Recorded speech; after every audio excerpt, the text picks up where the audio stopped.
400 లోక్సభ స్థానాల్లో గెలిస్తే ఎవరి అవసరం లేకుండా రిజర్వేషన్లు రద్దు చేయవచ్చనేది బీజేపీ కుట్రని తెలంగాణ ముఖ్యమంత్రి రేవంత్ రెడ్డి ఆరోపించారు. కాంగ్రెస్ పార్టీ కేంద్రంలో అధికారంలోకి వస్తే బీసీ జనాభాను లెక్కించి రిజర్వేషన్లు కల్పిస్తామని హామీ ఇచ్చారు సీఎం. 2025తో అరెన్సెన్స్లు స్థాపించి 100 ఏళ్లు అవుతుందని అన్నారు. ఈలోగా భారత్ను రిజర్వేషన్ రహిత అలాగే హిందూ దేశంగా మార్చాలని ఆర్ఎస్ఎస్ ఎప్పుడూ చెప్పిందని అన్నారు. ఇక ఇందుకోసమే బీజేపీ ప్రయత్నాలు చేస్తుందన్నారు.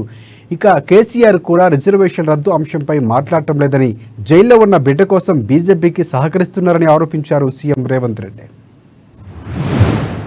కేసీఆర్ డెఫినెట్ గా అంటాడు, ఎందుకంటే మోడీని మెప్పించాలి, అమిత్ షాను ఒప్పించాలి బిడ్డ బెయిల్ కోసం. తెలంగాణ రాష్ట్రం ఇచ్చి ఆంధ్రప్రదేశ్లో పార్టీ దాదాపుగా కనుమరుగైపోయి కేంద్రంలో అధికారం కోల్పోయి ఇక్కడ ప్రజల ఆకాంక్ష నెరవేర్చిన సోనియా గాంధీ కాంగ్రెస్ పార్టీ ప్రధాన శత్రువు అంటున్నాడంటే చంద్రశేఖరరావు గారి యొక్క ఆలోచన విధానం ఏందో మీరు అర్థం చేసుకోండి. ఈ రోజు ఆయన ఎంతసేపు ఉన్నా రావణాసురుడు తపస్సు చేసి ప్రత్యక్షం చేసుకున్నట్టు ఈ రోజు ఆయన ఎంతసేపు ఉన్నా అమిత్ షా మోడీని ప్రత్యక్షం చేసుకోవడానికి తపస్సు చేస్తున్నాడు. కాంగ్రెస్ను విమర్శిస్తేనో కాంగ్రెస్ వ్యతిరేకంగా పనిచేస్తేనో వాళ్ళు ప్రత్యక్షమవుతారని ఆయన ఒక ఆలోచనతోని కాంగ్రెస్ పార్టీని తిడుతున్నాడు. అంటే కాంగ్రెస్ పార్టీని తిట్టడానికి తెలంగాణ రాష్ట్రమే కారణమా? 25 లోపల రాజ్యాంగాన్ని సమూలంగా మార్చి ఆర్ఎస్ఎస్ భావజాలంతో రాజ్యాంగాన్ని సవరించాలన్న ఆలోచనతోటి ఈరోజు అమిత్ షా నరేంద్ర మోడీ గారు దేశ సార్వభౌమాధికారం మీద దాడి చేస్తున్నారు.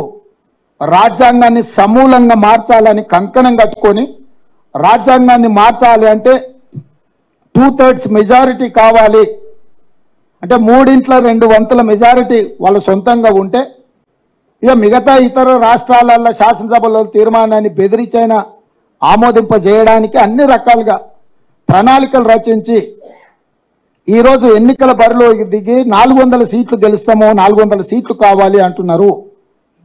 ఇస్ బార్ 400 పార్ అనేది ఎందుకు అని అంటే రాజ్యాంగాన్ని పూర్తిగా సమూలంగా మార్చివేసి రిజర్వేషన్లను రద్దు చేసి ఈ భారతదేశాన్ని రిజర్వేషన్ రహిత దేశంగా మార్చాలన్న ఆలోచనతోటి ఈరోజు వాళ్ళు మన మీద దాడి చేస్తున్నారు.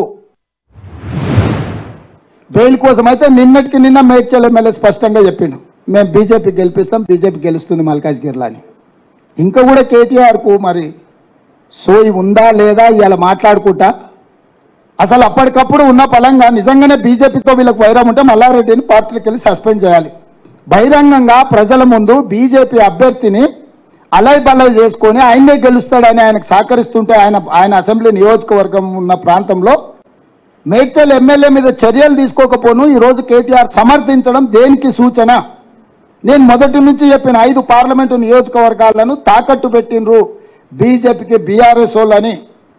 పోయినసారి నేను ఎంపీగా నిలబడ్డప్పుడు మల్కాజ్గిరిలో 31 సమావేశాలు పెట్టింది కేటీఆర్ నన్ను ఓడించాలని. భూములను అమ్మకుంటా రుణమాఫీ చేయి, బుక్కడు బువ పెట్టకుండా పిల్లల్ని ఆంబోతులాక తయారు చేయి. ఏందా రాజేందర్, ఏం మాట్లాడుతున్నావు నువ్వు?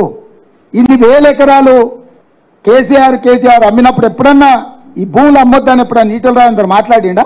హైదరాబాద్ చుట్టుముట్టూతా విలువైన వేలాది ఎకరాల భూముల్ని అమ్ముకోవడం ఆక్రమించుకున్నప్పుడు రాజేందర్కి ఏ రోజు కూడా ఈ భూములు గుర్తురాలే.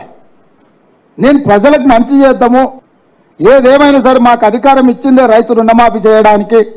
15 ఆగస్టు లోపల 2 లక్షల రూపాయల రుణమాఫీ చేస్తామని మేము కంకణబద్ధులమై కమిట్మెంట్తో మేము మాట్లాడుతుంటే అరే ఆయన కష్టపడుతుంది కదా, చేస్తా ఉంటుంది కదా, చేయని అనాల్సింది అట్టెట చేస్తావు నువ్వు, భూములు అమ్ముతావా అంటే ఎవరికి మద్దతు పలుకుతున్నాడు ఈటల రాజేందరు?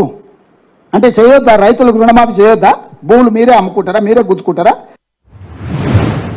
ఆయన మహబూబ్నగర్ పోయిందంట, తింటుంటేనే 2 సార్లు కరెంటు పోయిందంట. నువ్వేమన్నా బకాసూరు నువ్వు అరణాయన రోజంతా తిననీకే? ఎంతసేపు తింటా? 10 నిమిషాలు 15 నిమిషాలు తింటాం తిండి తింటే. సేమ్ ఇట్లనే హౌల మాటలు మాట్లాడింది. సూర్యాపేటలో పోయి పార్టీ ఆఫీస్లో ప్రెస్ మీట్ పెట్టినప్పుడు కరెంటు పోయిందని. నేను మా అధికారులు అడిగితే వాళ్ళకి అధికారికంగా కనెక్షనే లేదు సార్, వాళ్ళు జనరేటర్ మీద ఉన్నారు, ఆ పొట్టైన జనరేటర్లో కట్టబెట్టినట్టు ఆగింది సార్ అని మా అధికారులు చెప్పాను. మరుక్షణం నేను విచారణకు ఆదేశించిన. సూర్యాపేట అట్లెట్ల కరెంటు పోయిందని అడిగితే అసలు దాని కరెంటు కనెక్షన్ లేదని చెప్పారు. అంటే ఒక 10 ఏళ్ళు ముఖ్యమంత్రిగా పనిచేసి ఈరోజు ప్రధాన ప్రతిపక్ష నాయకుడు ఉన్న కేసీఆర్కి ఇంత అసహనం, ఇన్ని అబద్ధాలు ఎందుకు? ఏం కొట్టుకపోయింది, ఏం మునిగిపోయింది? ఏం అధికారం లేకపోతే సస్తమా? ఏమవుతుందా? ఊపిరాకి చచ్చిపోతావు. అసలు ఏమన్నా 10 ఏళ్ళు దేశాన్ని బట్టి పీడించిన మోడీని ఎట్లా ఓడగొట్టాలనో బాధ్యత లేకుండా 100 రోజులలో 5 గ్యారెంటీలు అమలు చేసి ఈరోజు 2 లక్షల రుణమాఫీ ఖచ్చితంగా అమలు చేస్తామని మేం చెప్తుంటే, అరే పిల్లగాడేదో తిప్పల పడుతున్నాడు, చేయని చూద్దాం, ఒక 6 నెలలు సంవత్సరం సంసారం చేయని, పిల్లగాడో పుట్టని అని అంటాడు ఎవడన్నా పెద్దోళ్ళు.